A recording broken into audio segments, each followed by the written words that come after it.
Assalamualaikum warahmatullahi wabarakatuh. Perkenalkan, nama saya Mila Fitri dengan NPM 22351015 dari kelas 5E.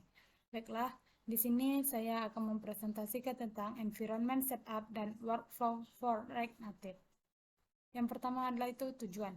Itu untuk memandu pemula melalui pengaturan lingkungan untuk React Native. Itu untuk menguraikan alat dan proses utama. Ada juga untuk menetapkan alur kerja yang produktif untuk mengembangkan aplikasi React Native. Persyaratan sistemnya itu adalah Node.js dan NPM.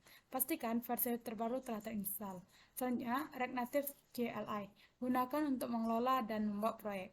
Android Studio itu untuk Android dan Xcode itu untuk iOS. Diperlukan untuk emulator platform. Selanjutnya ada untuk menginstal Node.js dan NPM. Itu kunjungi Node.js org dan unduh penginstalan untuk iOS dan US Anda.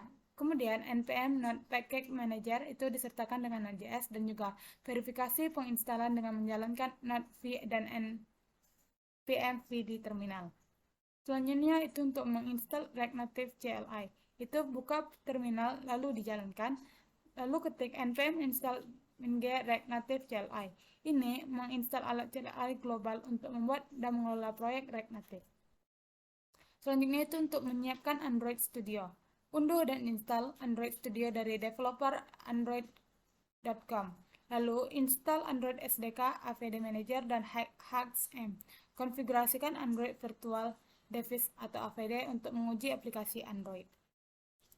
Lalu untuk menyiapkan Xcode itu untuk pengembangan macOS dan iOS. Itu hanya tersedia di macOS dan unduh dari App Store. Konfigurasikan alat baris perintah Xcode untuk pengembangan iOS. Siapkan perangkat virtual di Xcode untuk pengujian aplikasi iOS. Selanjutnya itu adalah untuk membuat proyek React Native baru. Langkahnya itu adalah buka terminal dan jalankan. Ketik npm React Native init project name. Perintah ini menyiapkan proyek React Native baru dengan semua berkas yang diperlukan. Selanjutnya itu adalah gambaran umum struktur proyek. Itu terdiri folder utama. Itu ada Android, itulah kode dan konfigurasi khusus Android. Selanjutnya ada iOS adalah kode dan konfigurasi khusus iOS. Dan apps.js adalah file aplikasi utama tempat komponen dirender. Selanjutnya itu adalah menjalankan aplikasi. Untuk Android itu dengan menggunakan npm React Native Run Android. Sedangkan untuk iOS itu adalah khusus macOS, yaitu adalah npm React Native Run iOS. Ini mengompilasi dan meluncurkan aplikasi pada emulator atau perangkat masing-masing.